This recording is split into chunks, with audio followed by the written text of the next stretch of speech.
వారు ముఖ్యమంత్రి గారు సమూలంగా దీన్ని సంస్కరించాలి అని అంటున్నారు. ఒకసారి ఆంధ్రప్రదేశ్ చరిత్రను మనం చూసినట్టయితే 47లో స్వాతంత్రం వస్తే 52లో ఎన్నికలు జరిగి ప్రభుత్వాలు ఏర్పడ్డాయి, ప్రజల చేత ఎన్నుకున్నటువంటి ప్రభుత్వాలు. ఆనాటికి దేశంలోనూ రాష్ట్రంలోనూ ఉండేటువంటి వ్యవసాయ భూమి కానీ ఇతర భూమి కానీ కొద్దిమంది ధనవంతుల చేతిలో, ఎస్టేట్దారులు, జమీందారులు, ఇనాందారులు, వీరి వద్ద మాత్రమే భూమి ఉండేది. సామాన్యమైనటువంటి రైతుల దగ్గర, బేదల దగ్గర భూమి ఉండేది కాదు, వ్యవసాయానికి కూడా. ఆనాడు వచ్చినటువంటి ప్రజాప్రభుత్వాలు అటు జమీందారీ వ్యవస్థలను రద్దు చేశాయి, ఇనాములు రద్దు చేశారు, ఎస్టేట్లు రద్దు చేశారు. ఉన్నటువంటి భూమిని అందుబాటులోకి వచ్చినటువంటి భూమిని ప్రజలకు ఇవ్వాలి అన్నటువంటిది పెట్టుకుని పంపిణీ చేసే కార్యక్రమం చేశారు. ఆనాటికి ఈనాటికి ఈ సమాజంలో ఉండేటువంటి గొప్ప విషయం ఏంటంటే భూమి గలవానికి ఒక హోదా ఉంది సమాజంలో. ఒకటి ఉపాధి కలిగించడమే కాకుండా అతనికి ఇస్తున్నటువంటి హోదా కూడా భూమి ద్వారా ఇస్తున్నామన్నటువంటి సంతృప్తి ప్రభుత్వాలకు ఉండేది, సమాజంలో వాళ్ళకు లభించేది. ఈ నేపథ్యంలో ఇచ్చినటువంటి భూమి 52 నుంచి 54 వరకు ఇచ్చినటువంటి భూమి గలవారుగా వారి హోదాలను పెంచడానికి ప్రభుత్వం భూమి పంపిణీ చేస్తుంటే వాళ్ళు భూమి అమ్మేస్తుండేవారు. ఇంత చైతన్యం అన్నాడు లేదు. ప్రభుత్వం ఇచ్చిన భూమే కదా అమ్మేద్దాం మనం అని చెప్పి అమ్మేసే కార్యక్రమం జరుగుతుంటే మళ్ళీ ఆనాడు పెద్దలు 54లో ఒక చిన్న అమెండ్మెంట్ చేశారు. ప్రభుత్వం ఇచ్చినటువంటి భూమి పొందినటువంటి వ్యక్తి అమ్ముకోవడానికి వీల్లేదు అని ఒక ఆర్డర్ని ఇవ్వడం జరిగింది. అంటే ఉద్దేశం ఏంటి? భూమి ఇవ్వడం ద్వారా హోదా ఇవ్వాలి, అమ్ముకునే హక్కు ఇవ్వాలి. కానీ వీళ్ళు వెంటనే అమ్మేస్తున్నారు.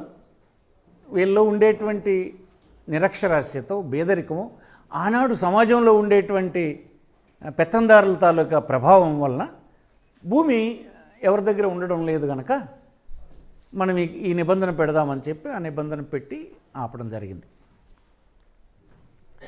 అయినప్పటికీ కూడా ఆనాడు ఉన్నటువంటి పరిస్థితులు రాష్ట్రంలో ఎంత భూమి ఇస్తున్నా మళ్ళీ అది వేరే వాళ్ళ చేతికి వెళ్ళిపోతున్నటువంటి పని జరుగుతూ ఉంటే సమగ్రమైనటువంటి చట్టం ఆనాడు శాసనసభ 1977లో పిఓటి యాక్ట్ని తీసుకురావడం జరిగింది, ప్రొహిబిషన్ ఆఫ్ ట్రాన్స్ఫర్ యాక్ట్. ఈ ట్రాన్స్ఫర్ యాక్ట్ ఏం చెప్తుందంటే సెక్షన్ 1లోనే చెప్తుంది ఎలాంటి క్రయ విక్రయాలు దీంట్లో చెల్లవు, నల్ అండ్ వైడ్ అని చెప్పేసింది. ఆ వెళ్తూ ఈ రాష్ట్రంలో ఉండేటువంటి పేదవాళ్ళకి ఇచ్చిన భూమి ఒకవేళ ఎవరైనా దౌర్జన్యం చేసి లాక్కున్నా క్రయ విక్రయాలు జరగవు, సరే కదా. మళ్ళీ అది ప్రభుత్వం దృష్టికి వస్తే ప్రభుత్వం దాన్ని తీసుకుని మళ్ళీ ఆ లబ్ధిదారుడికి మళ్ళీ పట్టా ఇచ్చేటువంటి ఏర్పాటు ఆ చట్టంలో పెట్టడం జరిగింది, ప్రొహిబిషన్ ఆఫ్ ట్రాన్స్ఫర్ యాక్ట్లో. ఇవన్నీ చట్టాలు కాంగ్రెస్ ప్రభుత్వాలే తెచ్చాయి ఆనాడు కూడా, 77 వరకు కూడా. భూమిని పేదవాళ్ళకు పంపిణీ చేసి తద్వారా వాడి హోదాను పెంచి వాడి ఆదాయాన్ని పెంచి సమాజంలో ఉండేటువంటి తారతమ్యాలు తగ్గించడానికి చేసినటువంటి పెద్ద ప్రయత్నం, సంస్కరణ.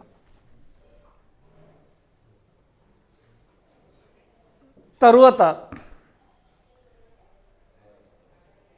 83 తర్వాత వేరే ప్రభుత్వాలు ఆంధ్రప్రదేశ్లో వచ్చాయి. మొన్న జగన్మోహన్ రెడ్డి గారు 19లో అధికారంలోకి వచ్చేంత వరకు మరెవరు ఏ సంస్కరణ తీసుకురాలే. అంటే బీదవాళ్ళ ప్రయోజనాల కోసం భూమికి సంబంధించినటువంటి సంస్కరణ ఏది తేకపోగా భూమికి సంబంధించినటువంటి ఇతర సమస్యలు కోకొల్లలుగా మిగిలిపోయినాయి. ఉదాహరణకు ఎవరి భూమి ఏదో గుర్తించలేనటువంటి పరిస్థితి, ఆ వివాదం కోర్టుల్లో సంవత్సరాల తరబడి నడుస్తూ ఉండడం, తద్వారా ఈనాడున్నటువంటి వ్యవస్థలో ధనవంతుడికి మాత్రమే సరైనటువంటి న్యాయం లభించేటువంటి పద్ధతులు నెలకొన్న నేపథ్యంలో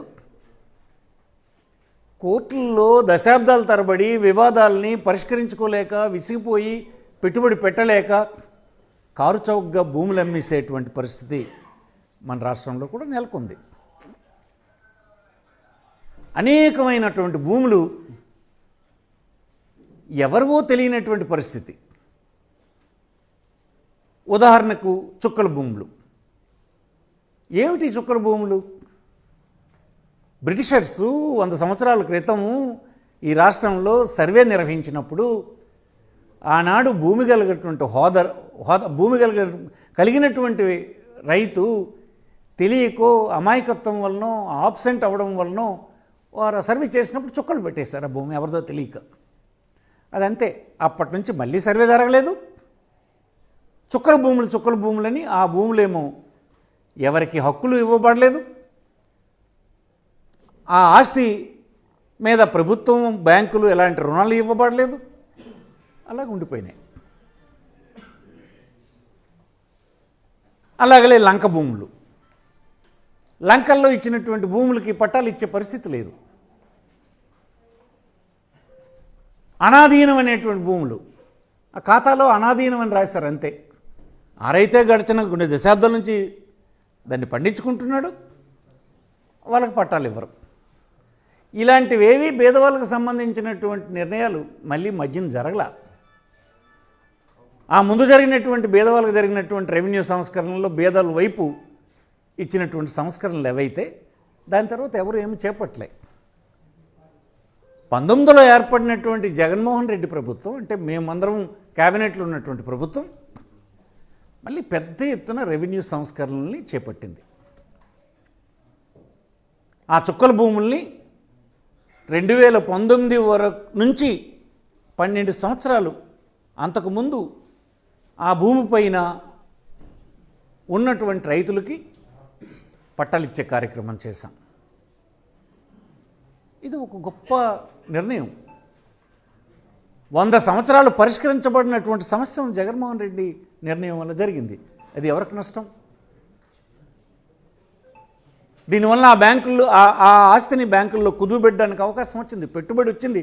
ఆ పెట్టుబడి మార్కెట్లో మళ్ళీ పెట్టుబడి పెట్టడానికి అవకాశం వచ్చింది. తద్వారా ప్రభుత్వానికి ఆదాయం వచ్చింది, కొంతమందికి ఉపాధి లభించింది. ఈనాడు ప్రభుత్వం అందిస్తున్న సహాయం వాళ్ళకి అంతూ ఉంది. ఏమిటట ఈనాడు ఉన్నటువంటి ప్రభుత్వానికి అభ్యంతరం?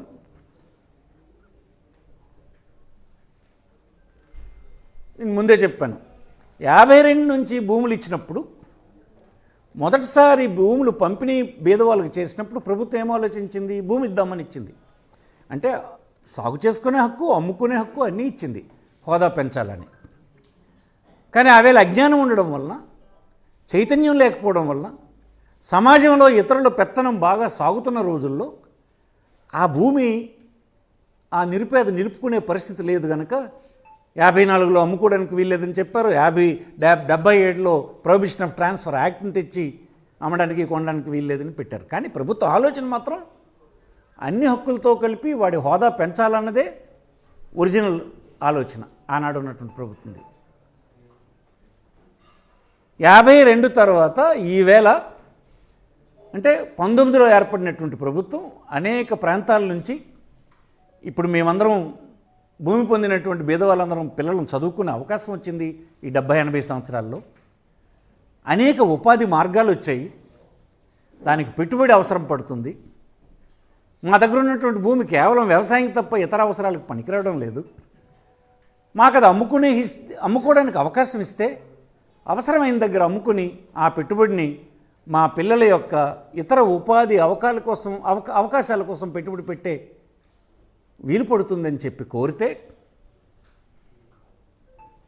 జగన్మోహన్ రెడ్డి ప్రభుత్వంలో దానికి పెద్ద ఎక్సర్సైజ్ చేశాం. తమిళనాడు వెళ్ళాం, స్టడీ చేసాం. కర్ణాటక వెళ్ళాం, స్టడీ చేసాం. అన్ని రాష్ట్రాల్లో కొంత భూములు ఇచ్చినటువంటివి క్రయ విక్రయాలు జరపడానికి అవకాశం ఇచ్చిన సందర్భంలో మన రాష్ట్రంలో కూడా ఈ దృష్టిలో పెట్టుకొని దేశంలో ఈ 70 సంవత్సరాల్లో ఇతర ఉపాధి మార్గాలు కూడా వచ్చినందువలన ఈ పేద కుటుంబాలు అందులో కూడా సెటిల్ అయ్యే అవకాశం ఉంది కనుక ఒక వ్యవసాయమే కాకుండా దీనికి కూడా ఉపయోగపడేటట్టుగా ఒక చట్టాన్ని నేనే అమెండ్ చేశాను. యాజ్ రెవెన్యూ మినిస్టర్ నేనే అమెండ్ చేసి ఆ కమిటీ ఇచ్చిన రికమెండేషన్స్ క్యాబినెట్ యాక్సెప్ట్ చేస్తే ఆ రికమెండేషన్స్ ఇవ్వడం జరిగింది జగన్మోహన్ రెడ్డి గారి ప్రభుత్వం. అదేమిటంటే తప్పు, మీరు ఎందుకు ఆపేశారు? సంవత్సరంన్నర అయింది దాన్ని ఆపారు. అంటే ఈ రాష్ట్రంలో అప్పుడు కాంగ్రెస్ ప్రభుత్వం, ఇప్పుడు జగన్మోహన్ రెడ్డి, ఇంతకాలం తర్వాత జగన్మోహన్ రెడ్డికి తప్ప ఒక్క రెవెన్యూ సంస్కరణ బీద ప్రజలకు, సామాన్యమైన రైతులకు ఉపయోగపడే ఏ నిర్ణయమైనా, ఏ చట్టమైనా మీ ప్రభుత్వం తేగలిసిందా? మీరే రెవెన్యూ మంత్రిగా చేశారు, ముఖ్యమంత్రిగా 4 సార్లు చేశానంటారు. మీరు చూసుకోండి మీ ట్రాక్ రికార్డు. ఒక్క నిర్ణయం అయినా మీరు బీదలకు అనుగుణంగా చేయగలిసారా? చెప్పండి, చేస్తే చెప్పండి. చేయలేకపోయినారు. ఉదాహరణకు సర్వే, మన రాష్ట్రంలో సర్వే బ్రిటిషర్స్ ఉన్నప్పుడు మాత్రమే జరిగింది.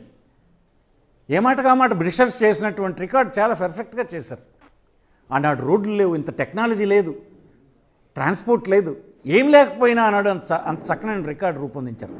100 సంవత్సరాలు అయిన తర్వాత కూడా మనం సర్వే కూడా జరుపుకోలేనటువంటి దిక్కుమాలిన పరిస్థితుల్లో ఉంటే మీరు ఇన్నిసార్లు మీరు రెవెన్యూ మినిస్టర్ చేశారు, ముఖ్యమంత్రి చేశారు, ఇన్నిసార్లు అవకాశం వచ్చిందన్నారు, చేయగలిసినారా?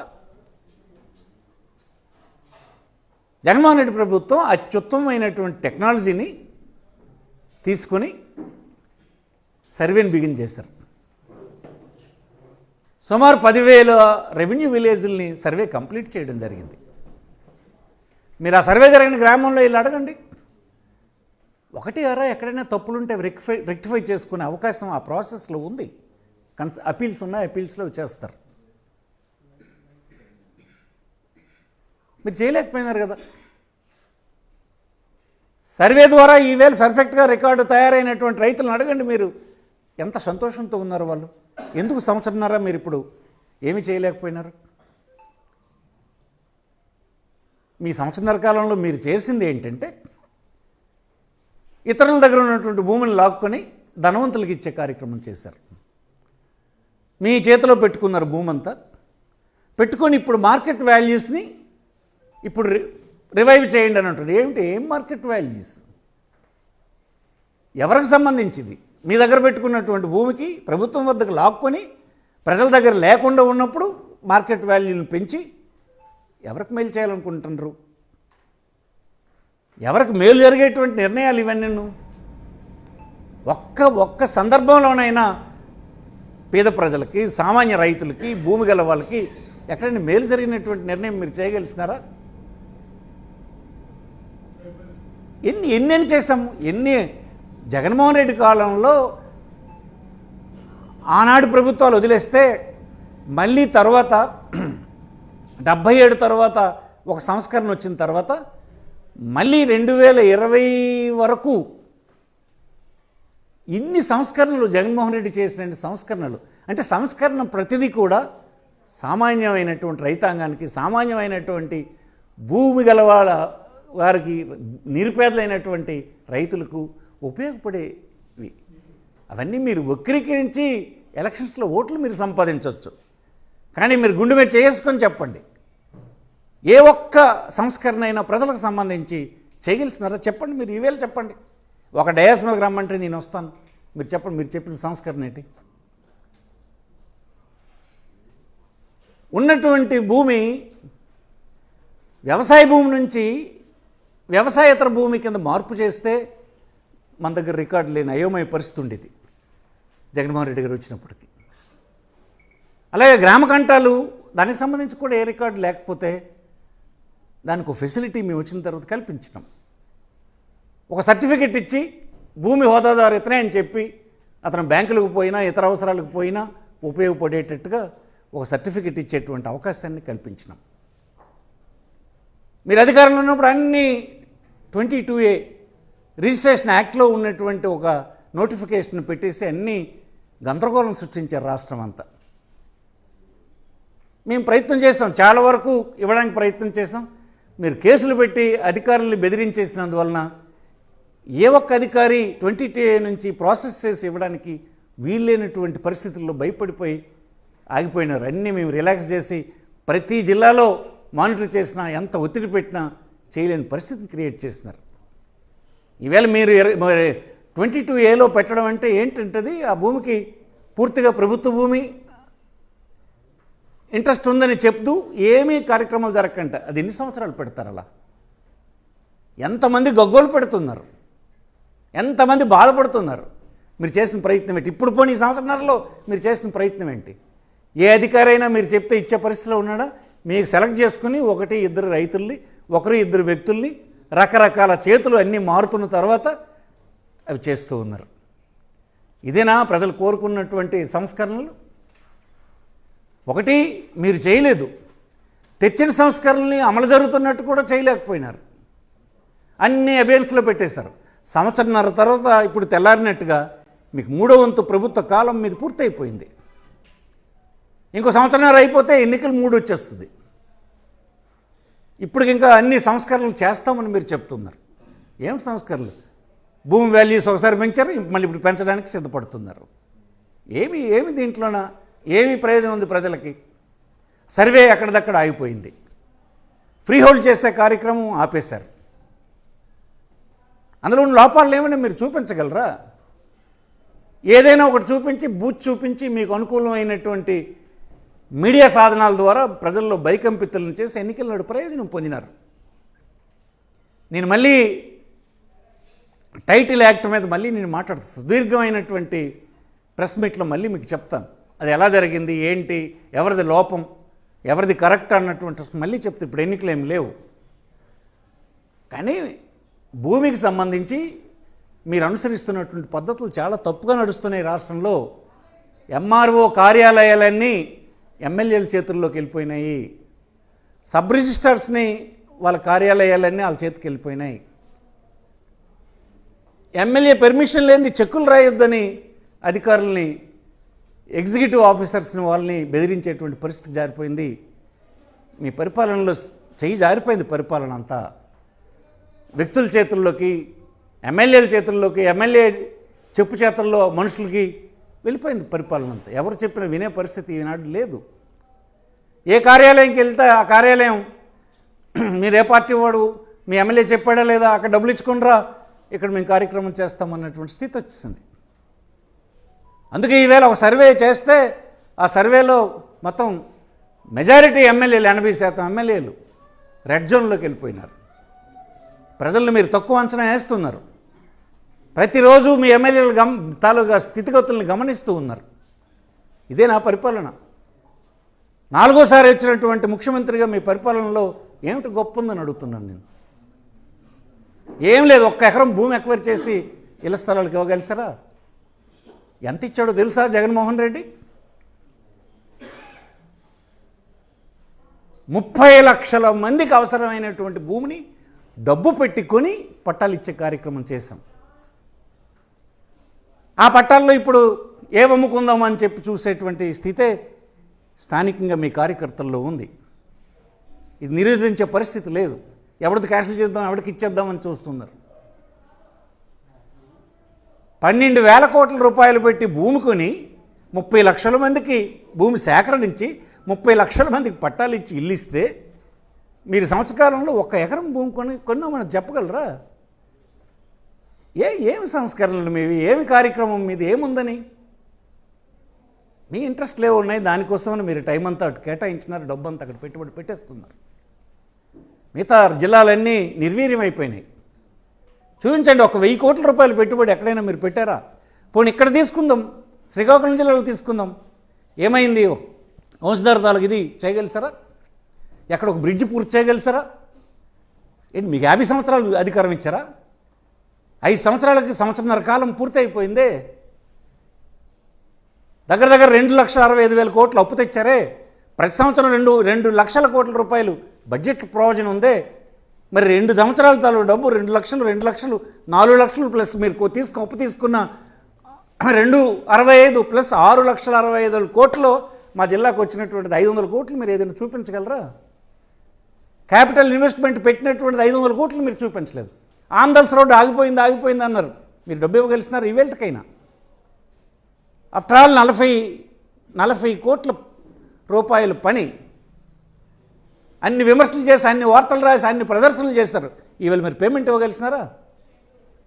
పూర్తయిందా రోడ్డు? గార దగ్గర బ్రిడ్జ్ పూర్తయిందా? ఎక్కడైనా ఒక నిర్మాణం మీరు చేపట్టి పూర్తి చేయగలిసినారా? ఇక్కడ ఉన్నటువంటి కలెక్టరేట్ పూర్తి చేశారా? ఇవన్నీ కలిపి ఈ 6 లక్షల కోట్ల శ్రీకాకుళంకి వచ్చింది ఎంత అంటే మీకు ఎందుకు చెప్తున్నట్టు శ్రీకాకుళం? నా అభిప్రాయం శ్రీకాకుళం ఒక్క దీని గురించి కాదు. శ్రీకాకుళం అయితే మీరు ఇక్కడ ఉన్నటువంటి వాళ్ళందరూ, ఇక్కడ ఉన్నటువంటి పార్టీ లీడర్స్ కానీ పాత్రికేయ మిత్రులు కానీ అంచనా వేయగలరు ఎలా నడుస్తుందో పరిపాలన, ఏం జరుగుతుందో అన్నది. ఈ సంస్కరణలు మీరేమీ చేయలేరు. మాయమాటలు చెప్పడం తప్ప చేసిన సంస్కరణల్ని భూతద్దంలో పెట్టి తప్పుడు వార్తల్లో మీరు చేస్తున్నారు.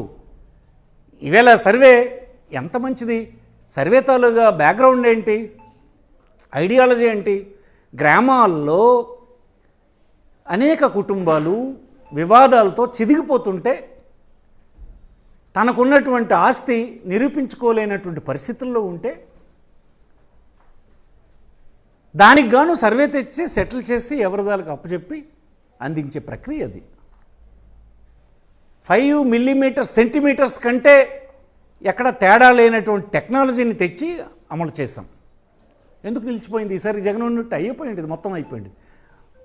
సర్వే పిల్లర్స్ మీద చిన్న జగన్ బొమ్మ ఉందని చెప్పి భూమి జగన్ తీసుకుంటాడని చెప్పి మీరు మాయమాటలు చెప్పారు. నిజమేనా అది? భారత రాజ్యాంగంలో అవకాశం ఉందా? ఒకరు భూమి ఇంకొకరు తీసుకునే అవకాశం ప్రభుత్వ అధినేత కదా, రాష్ట్రపతి అయినా తీసుకునే అవకాశం ఉందా? It's a constitutional right to property act కింద ఎవరు ఒకరిదొకరు భూమి తీసుకునే అవకాశమే లేదు. కానీ మీరు అలాగా ఒక 40 సంవత్సరాలు ఉన్నటువంటి రాజకీయ పార్టీ అబద్ధం ఆడి ఓట్లు వేయించుకున్నారు. సమంజసమేనా అది? ఆ వేళ ఉన్నటువంటి హడావుడిలో మేము చెప్పినా ఎవరు నమ్మనటువంటి పరిస్థితి వలన కొంతమంది మోసపోయినారు. ఈవేళ తెలిసింది జగన్ చేసిన ప్రయత్నాలకి మీరు చేస్తున్నటువంటి ఆలోచనలకి ఎంత తేడా ఉందో. సమాజం హితం కోరి చేసినటువంటి నిర్ణయాలు జగన్మోహన్ రెడ్డివి. చుక్కల భూములు, పట్టాలు ఇచ్చేటువంటి కార్యక్రమం, లంక భూములు, ఎస్ఐండ్ భూములు ఇతర అవసరాలకి 20 సంవత్సరాలతో అమ్ముకునే అవకాశం, గ్రామాల్లో ఉండేటువంటి గ్రామకంఠం నాన్ అగ్రికల్చర్ ల్యాండ్కి సర్టిఫికేట్స్ ఇవ్వడం, ఎన్ని రకాల సంస్కరణలు మేము తీసుకొచ్చాం.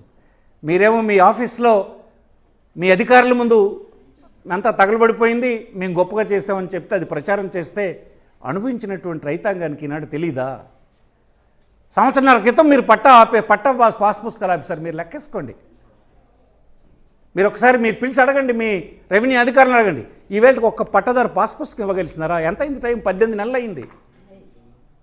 పట్టాదారు పాస్ పుస్తకం ఆపేసిన తర్వాత మీరు ఇప్పటికీ 18 నెలల్లో ఒక పట్టాదారు పాస్ పుస్తకం అక్కడ ఇవ్వగలిసినారా? ఫార్మర్ రెవెన్యూ మినిస్టర్గా అడుగుతున్నాను నేను, చెప్పండి. ఒక్క సంస్కరణ మీరు తెచ్చారని ప్రెస్ ముందుకు వచ్చి మీరు చెప్పగలరా? ఎప్పుడు తెస్తారు? ఎన్ని సంవత్సరాలు మీరు ఇంకా ఉందని అనుకుంటున్నారు? మీరేమో పెద్ద ఎత్తున భూముల్ని ఈవేళ బేదల దగ్గర నుంచి అక్కడ వీలైతే అక్కడ లాగేసి అవన్నీ ధనవంతులకు ఇచ్చేటువంటి కార్యక్రమంలో నిమగ్నం అయిపోయినారు. ఇది మీకు సంతోషాన్ని ఇవ్వచ్చు, మీకు ప్రతిఫలం లభించవచ్చు, సంతృప్తిని కలిగించవచ్చు, కానీ ఈ రాష్ట్రంలో బేద ప్రజలకు కానీ సామాన్య రైతాంగానికి కానీ ఎక్కడ మేలు జరిగేటువంటి చర్యలు అవి కావని మీకు మనవి చేస్తున్నాం. లాగేసుకున్న భూములు లాగేసిన తర్వాత మీరేమో మార్కెట్ వాల్యూలు పెంచి వాళ్ళకి నష్టపరిహారం కూడా అందకుండా చేసేటువంటి కుయుక్తులన్నీ కనిపిస్తున్నాయి. చిన్న చిన్న స్వల్పమైనటువంటి నిర్ణయాల్లో కూడా కుయుక్తులు కనిపిస్తున్నాయి తప్ప ఏమీ లేదని మీకు మనవి చేస్తాను. అన్ని తాలూకా మీరు అసలు గ్రామ పంచాయతీల్లో ఉన్నటువంటి ఇవి చూసారా ఎలా నిర్వీర్యం అయిపోయినాయో? ఎక్కడ గ్రామ పంచాయతీలు, గ్రామస్థాయి పరిపాలన అందరూ చెప్పారు. ఊరు వద్దకు పాలన, పాదాల వద్దకు పాలన, గ్రామ పరిపాలన అది ఇదని ఎవరు చెప్పినా ఫైనల్గా జగన్మోహన్ రెడ్డి మాత్రమే నిజమైన పరిపాలన ప్రజల వద్దకు తీసుకురాగలిసినాడు. ప్రతి గ్రామాన కొంత జనాభాకు ఒక సెక్రటేరియట్ని ఏర్పాటు చేసి నిష్పాక్షికంగా మెరిట్ ఉన్నటువంటి పిల్లల్ని రిక్రూట్ చేసి పెట్టి వారి వద్దకు తీసుకెళ్ళాడు పరిపాలన. ఇప్పుడు ఏమైనా మీరు వచ్చారు 1 సంవత్సరం 6 మాసాల్లోనే మొత్తం నీరుగారిపోయినాయి. నన్ను ఎవడ ఆఫీస్కి వెళ్తున్నాడో లేదు, ఆ పిల్లలు అక్కడికి వెళ్ళడం లేదు, లీవులు పెట్టి పారిపోతున్నారు, తప్పుడు పనులు చేయమంటే చేయలేక వాళ్ళు చేతులు ఎత్తేస్తున్నారు, అన్నీ నిర్వీర్యం అయిపోయినాయి. ఆనాడు గ్రామాల్లో ఎక్కడ కరెంటు బల్బు వెలిగించడానికి ఒక లైన్మ్యాన్ ఉండేవాడు కాడు. ఒకేసారి ప్రతి గ్రామానికి ఒక జూనియర్ లైన్మ్యాన్ని, అసిస్టెంట్ లైన్మ్యాన్ని రిక్రూట్ చేసి ఇవ్వడం జరిగింది. ప్రతి గ్రామానికి ఒక సర్వేర్ని ఇవ్వడం జరిగింది, ఒక వెటర్నరీ అధికారిని ఇవ్వడం జరిగింది, ఒక వ్యవసాయ అధికారిని ఇవ్వడం జరిగింది. అది నిజమైన గ్రామానికి సంబంధించినటువంటి పరిపాలన. మీదంతా ధనవంతుల సేవ చేస్తున్నారు, ధనవంతుల పళ్ళకి మోసే పని చేయండి. అది కూడా మీరు అభివృద్ధిలో భాగమని మీరు నమ్ముతున్నారు. అది ఒక్కటే అభివృద్ధిలో ఈ రాష్ట్రం ముందుకెళ్తుందని చూపించాలనుకుంటున్నారు. అది కాదన్నది ప్రజలు తీర్పు ఇవ్వబోతారని మాత్రం మీకు ఈ సందర్భం మనవి చేస్తున్నాం. ఇప్పటికే మీ ఆగడాలు ఈ జిల్లాలో ఇప్పుడు చెప్పండి, ఇసుక వెళ్ళిపోతుంది, ఇష్టానుసారం వెళ్ళిపోతుంది ఇసుక. ఎవరు ఆపగలిశారు? చంద్రబాబు గారు మీడియా ముందు కూర్చుంటే అసలు నీతి గురించి, నిజాయితీ గురించి, గొప్ప పరిపాలన గురించి మాట్లాడుతూ ఉంటారు. మీరు ఏ లారీ పట్టుకొని ఆపండి, ఎంత యథేచ్ఛగా దర్జాగా బ్రిడ్జిలు రివర్లోనే వేస్తే వెళ్ళిపోతుంటాయి. ఇవి ప్రజలకు కనిపించలేదు అనుకుంటున్నారా? ఎవరి వీళ్ళందా ఎమ్మెల్యేలు, మీ ఎమ్మెల్యేలు ఒక్కొక్కరు ఒక నియోజకవర్గాన్ని తన రాజ్యం కింద భావించి అన్ని వ్యవస్థల్ని సఫా చేసి నాశనం చేస్తే ఈవేళ మీకు సంవత్సరంన్నరకే అంతా తేలిపోయింది. అందరూ రెడ్ జోన్లో ఉన్నారు. ఇప్పుడు ఏ క్షణాన్ని ఎన్ని జరిగితే ప్రజలు తిరస్కారానికి సిద్ధమైపోయినటువంటి పరిస్థితి మాగా ఉంటే వస్తుందని నేను చెప్పను. మీరు ఎన్నిక వేసుకున్న ఎంతో హోప్ పెట్టుకున్నటువంటి మీ పరిపాలన అంతా జారిపోయిందని మీకు మనవి చేస్తుంది. సంస్కరణలన్నీ జగన్మోహన్ రెడ్డి హయాంలోనే జరిగినాయి. అది నేను రెవెన్యూ మినిస్టర్గానే ఈ సంస్కరణలు తెచ్చాం. అప్పుడు వాళ్ళ నాయన ఉన్నప్పుడు 7 లక్షల ఎకరాల భూమి పంపిణీ చేస్తాం. చూపించు ఒకసారి ఎక్కడైనా నువ్వు 1,00,000 ఎకరాలు మీరు పంపిణీ చేశారని చూపించు. 7 లక్షల ఎకరాలు 7 విడతలుగా పంపిణీ చేశాం యాజ్ రెవెన్యూ మినిస్టర్ వాళ్ళ ఫాదర్ ఉన్నప్పుడు, రాజశేఖర రెడ్డి గారు ఉన్నప్పుడు. మళ్ళీ జగన్మోహన్ రెడ్డి ఉన్నప్పుడు చుక్కల భూములని, అనాధీనం అని, లంక భూములని అన్నిటికీ పట్టాలు ఇచ్చి మళ్ళీ పేదవాళ్ళకి భూమి చేర్చాం. అంటే మా ప్రభుత్వ కాలం వైఎస్ఆర్ పార్టీ అధికారంలో ఉన్నప్పుడు పేదలకు అనుకూలంగా నిర్ణయాలు జరుగుతాయి. మీరుంటే ఉన్న భూములు లాక్కోవడం, పేదల దగ్గర భూములకు ఆంక్షలు పెట్టడం, ఆంక్షలు పెట్టి మీకు పెద్దల కింద చేసే కార్యక్రమం చేయడం, ఈ రెండింటికి ఇంత డిఫరెన్స్ ఉందని మీకు సందర్భంగా మనవి చేస్తున్నాం. దయచేసి సంస్కరణల గురించి చేయండి. సంస్కరణలు కంటిన్యూస్ ప్రాసెస్. ఏ ప్రభుత్వం వచ్చేయాలి, చేయకుండా ఊరకనే మేము సంస్కరణలు చేస్తాం, పాత వాళ్ళు పాడు చేస్తారని చెప్పేది ప్రజలు హర్షించరని మీకు మనవి చేస్తున్నాం. నమస్కారం.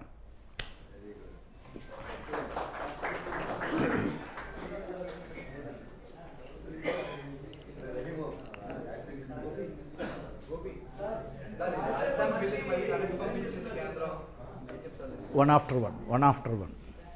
Please.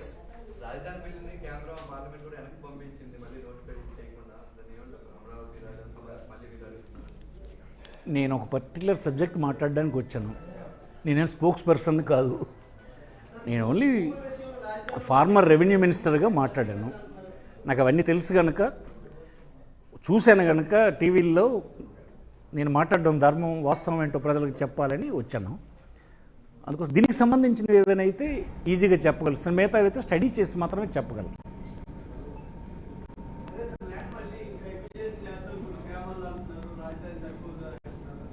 మరి అదే ఇవన్నీ మనం కాదు, వాళ్ళే చెప్తుండ్రు కదా, అప్పుడు ఇచ్చినోడికే ఇంకా పట్టా ఇవ్వలేదు, డబ్బులు ఇవ్వలేదు, ఇప్పుడు మళ్ళీ భూమి తీసుకుంటున్నారు ఏంటి వాడే గోడ పడుతున్నాడు. భిన్నమైనటువంటిది ఇటు చెప్తుండ్రు, సంతోషపడుతుండ్రు, భూమి దొబ్బుతుంటే సంతోషపడుతుండ్రు. ఎవడని చెప్తాడు? భూమి అది పోతుందని ఏడుస్తుంటే గొప్ప సంతోషంగా రైతులు ఉన్నారని చెప్తున్నారు. మరి ఇలాగ ఇంత పచ్చబద్దాలు ప్రభుత్వాలే మాట్లాడుతుంటే ఏం మాట్లాడతాం? చూస్తా ఇలాంటి అన్నింటికి ఎన్నికలే తీర్పునిస్తాయి. థ్యాంక్ యూ అమ్మా.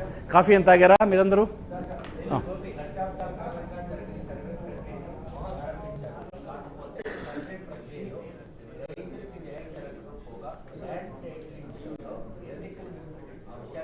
సర్వే వేరు, ల్యాండ్ టైటిలింగ్ యాక్ట్ వేరు, రెండు చట్టాలు. అసలు దశాబ్దాలు కాదు, మన ప్రభుత్వాలు ఏర్పడిన తర్వాత మరి చేయలేదు, బ్రిటిషర్స్ తర్వాత. ఇవన్నీ ఎలక్షన్లోనే రాజకీయ ప్రయోజనాల కోసం అలాంటి మంచి కార్యక్రమాలన్నీ పోండి, రాజకీయాలతో ప్రభుత్వాలు ఏర్పడ్డాయి, ఆ తర్వాత కంటిన్యూ చేయొచ్చు కదా. అది కూడా చేయలేదు అంటున్నాను నేను. సర్వే ద్వారా ప్రయోజనం పొందిన మీరు బెనిఫిషరీని ఎవరైనా అడగండి, అడిగితే చాలా పర్ఫెక్ట్గా చేసి మాకు రికార్డ్ ఇచ్చారు. అంతెందుకు, ఈవేళ ఒకరు భూమి ఒకరు రిజిస్టర్ చేసుకునేటువంటి సందర్భం ఉండేది మన దగ్గర. మేము తీసుకొచ్చిన సంస్కరణ అది. రిజిస్ట్రేషన్ జరిగిన నాడే మ్యుటేషన్ జరగాలి అన్నది. మ్యుటేషన్ అంటే తాలూకా కార్యాలయంలో అన్ని హక్కుపత్రాలు రిజిస్టర్స్ అన్నీ అప్డేట్ కావడం.